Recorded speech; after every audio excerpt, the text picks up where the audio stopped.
Welcome to Strip Cover Lit, where we squeeze the bigger picture of literature. I'm Adrian Fort, and we are here for a poetry discussion that I'm going to start in a bit of a different fashion. Because this is a poem. This is a poem that should have appeared on the channel much earlier than today. It is a poem, however, that I was never really sure how to approach. And I'm still not sure how to approach, but I've got an extra literary text which might help me during the course of this video draw certain lines that I need to get to in order to make... So I try to make a big deal on this channel about not using a text for what that text was written, right? A text was written about X. I tried to make sure that I can find some way to extrapolate X so that the poem, the short story, the novel, is more about the human element in general. Because that's how literature is most profitable to all involved. So, the poem in question, Dulce et Decorum est, by Wilfred Owen, the extra literary text that I will be calling into use, is Einstein by Walter Isaacson. I think I'm going to start with Einstein. So Einstein, when we think of Einstein, normally it is the wild-haired old man, which is the post-World War II Einstein. If you've heard that Tech Nine song, Einstein, Einstein, Tech Nine, you know, we think of that goofy sort of old man that had already accomplished so many things. But World War II ended in 1945. Einstein's Annus Mirabilis, Einstein's miracle year, the year in which Einstein's most important work, most of Einstein's most important work, general relativity, the paper that proved Brownian motion, I can't remember the other 2 or 3. There was either 4 or 5 papers that Einstein had published in 1905 that completely changed the landscape of science at the time. That was 1905. The Einstein that we think of is 1945. There's 40 years in the middle there, including World War I ended in 1915. Einstein was opposed to World War I. And in fact, it cost him many relationships. Enter the excerpt from Walter Isaacson's biography, Einstein. Ever since he ran away from Germany as a schoolboy and was exposed to the gauzy internationalism of Jost Winteler in Aarau, Einstein had harbored sentiments that disposed him toward pacifism, one-world federalism, and socialism. But he had generally shunned public activism. World War I changed that. Einstein would never forsake physics, but he would henceforth be unabashedly public for most of his life in pushing his political and social ideals. The irrationality of the war made Einstein believe that scientists, in fact, had a special duty to engage in public affairs. Einstein thought because he was a rational thinker, this is where I've got to speak up. I don't have to speak up about politician A versus politician B. But here, with all of this death and killing on the line, I've got to say something. We scientists in particular, quote, we scientists in particular must foster internationalism, end quote. He said, quote, unfortunately, we have had to suffer serious disappointments, even among scientists in this regard, end quote. He was especially appalled by the lockstep pro-war mentality of his 3 closest colleagues, the scientists who had lured him to Berlin, Fritz Haber, Walter Nernst, and Max Planck. Haber was a short, bald, and dapper chemist who was born Jewish but tried mightily to assimilate by converting, getting baptized, and adopting the dress, manner, and even pince-nez glasses of a proper Prussian. The director of the Chemistry Institute where Einstein had his office, he had been mediating the war between Einstein and Marich, just as the larger war in Europe was breaking out. Although he hoped for a commission as an officer in the army, because he was an academic of Jewish heritage, he had to settle for being made a sergeant. Probably should have been a red flag right there. Haber reorganized his institute to develop chemical weapons for Germany. He had already found a way to synthesize ammonia from nitrogen, which permitted the Germans to mass produce explosives. He then turned his attention to making deadly chlorine gas, which, heavier than air, would flow down into the trenches and painfully asphyxiate soldiers by burning their throats and lungs. In April 1915, modern chemical warfare was inaugurated when some 5,000 French and Belgians met that deadly fate at Ypres, YPRES, with Haber personally supervising the attack, with Haber personally supervising the gas attack, the chemical warfare. In an irony that may have been lost on the inventor of dynamite, who endowed the prize, Haber won the 1918 Nobel in Chemistry for his process of synthesizing ammonia.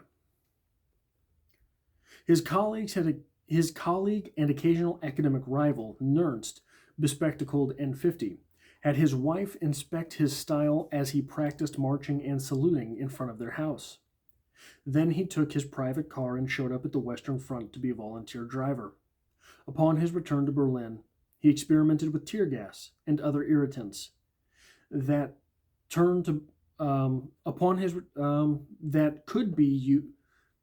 He experimented with tear gas and other irritants that could be used as a humane way to flush the enemy out of the trenches.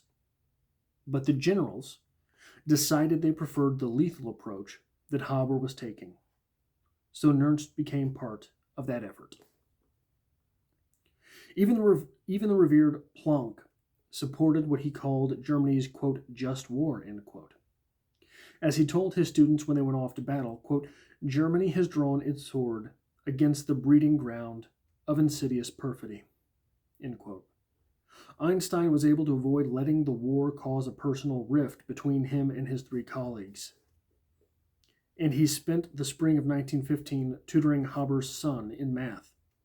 But when they signed a petition defending Germany's militarism, he felt compelled to break with them politically. I wanted to read that because it sort of shows the cold, dispassionate way that scientists were able to use their art for a passionate cause. The same way that the E equals MC squared was able to be used dispassionately towards a passion project 30 years later to end Japan's war efforts.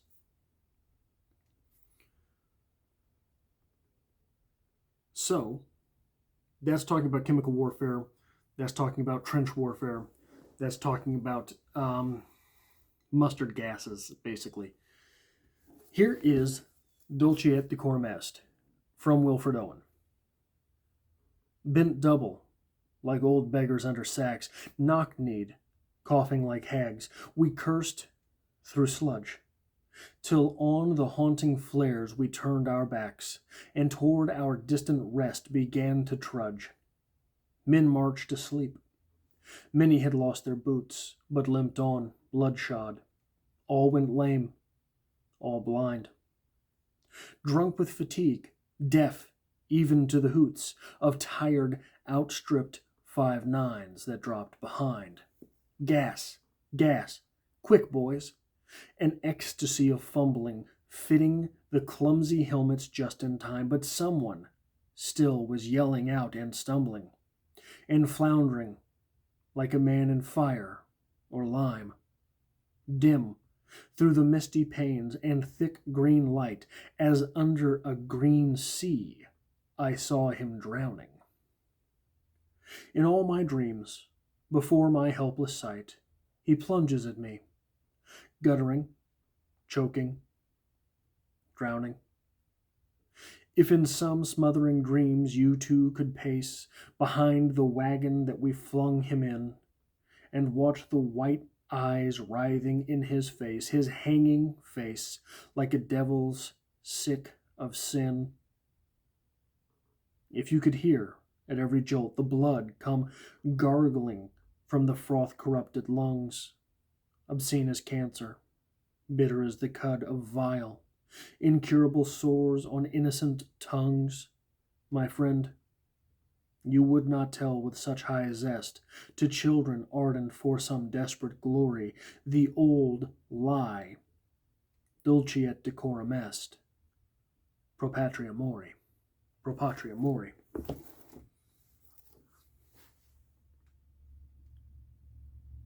The drowning bit that he talks about, sores on the tongue,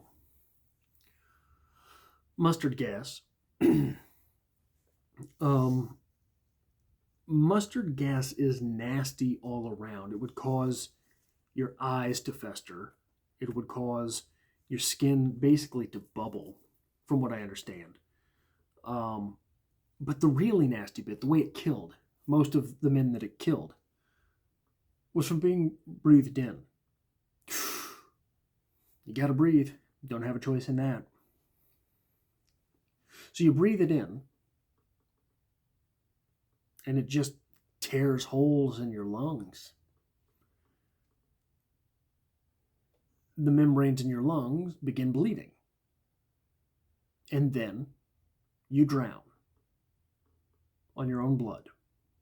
You drown. Literally drowning on your own blood. The joys of science. So the reason that this poem has taken me so long to talk about, I always try to say, look, when you talk about a poem that's about a thing, the reason it's a poem and not a statement is there is something to be extrapolated from that to the greater human experience. This poem, coming from probably my favorite poetic movement, the trench poets, there's so much piss and vinegar in the trench poets, if you have not read the trench poets. It's always hard for me to get past what it's about. This was a world that was so different than previous eras. So I think I've said on the channel a lot of times before, right around the American Civil War, it stopped being relevant if you were on a battlefield, whether or not you were much of a warrior. Because those bullets don't bounce off of you if you're a really good warrior. And right around the Civil War, aiming your rifle before that era did some good, but it was more of a suggestion. Around that era, it became, oh, okay, I can aim and shoot somebody from pretty good distances. By World War I, the world was still living in an era where war was idyllic, romanticized, whereas the reality of war was increasingly disparate. These German scientists with whom Einstein had been employed and had shared many scientific discussions many logical, cold discussions about how to make the world a better place, decided one of the ways that we can make that world a better place is by drowning people in their own blood, effectively, in mass. We can do that. Did World War I end in 1917? I'm confused on dates right now, but anyway, doesn't matter. 1918? It doesn't matter. Doesn't matter. So, Einstein did not fall into that trap. The same movement happened in artists. Some of them, Hemingway. Some of them, I'm going to forget old boy's name, bury me in a field wherever I die, and there will be some small patch of England there. I can't remember the guy's name. Look it up. Some of them erred towards that passionate side. The bulk of the trench poets, Wilfred Owen, Siegfried Sassoon, did not. They saw the thing for what it was and decided, whoa, whoa, whoa, whoa. The old lie, Dulce et Decorum est, pro patria mori. Dulce et Decorum est, pro patria mori, meaning it is sweet and fitting to die for one's country.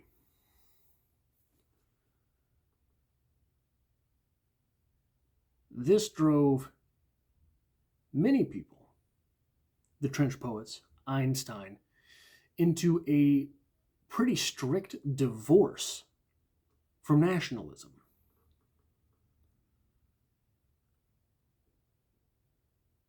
And I think that's the point I want to make today.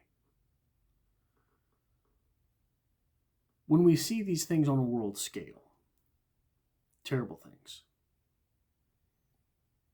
which decision is it that we make?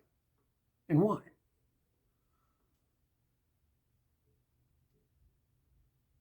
This was around the time where the meaning of nihilism sort of changed. If you look back at Nietzsche, if you look back at the 19th century philosophers who talked about nihilism, nihilism was a strong nihilism. Nihilism was, we're going to replace all of the things that the world values with things we value. The old world does not matter if we can knock it down. Post-World War I-ish nihilism, post-World War I, post-World War II nihilism, World War I think is where the change starts to happen. So the old phrase with nihilism was, look, we're going to try to knock everything down. And if we can knock it down, it wasn't good to begin with. So we get to replace it. After World War I, after World War II, everyone started looking around and thought, well, we were able to knock all of it down. We were able to blow it all to smithereens. We were able to knock the living hell out of the entire world that stood. And having knocked the hell out of the entire world that had stood, we've got nothing upon which to build. It all blew down. Is a Pisarev quote. I don't have it off the top of my head. I should memorize it because I reference it so often. The maxim of our camp is to strike out right, strike out left. What will blow to smithereens is no good. What will withstand the blow is good. Either way, nothing has been lost, right? That was the old nihilistic tendency. But in light of these wars, nothing withstood the blow. Everything was bad. We knocked it all down. Huffed and puffed, blew it all away. Huffed and puffed, and then dropped an atom bomb on it. And it seems to be that those things happen when there is irrationality passing as rationality. These German scientists, hey, Germany has committed no crime, but we've had these things done to us. So if we come up with just this really efficient way of killing whole lots of people, hey, they deserved it, right? That's irrationality.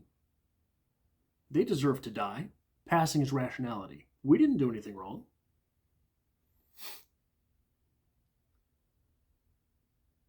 And I think that's what this poem is getting at. My friend, you would not tell with such high zest to children ardent for some desperate glory. The old lie, Dulce et Decorum est, pro patria mori. I think that last bit there is a struggle against irrationality, passing as rationality. You would not tell them, desperate for glory as they might be, that dying for the country is one way to get it. I think that's all I've got for this poetry discussion. If you like this sort of thing, it really helps me out here on the channel. If you hit that like button, subscribe if you are not already subscribed here for poetry discussions such as this. And I hope to see you back for the next poetry discussion.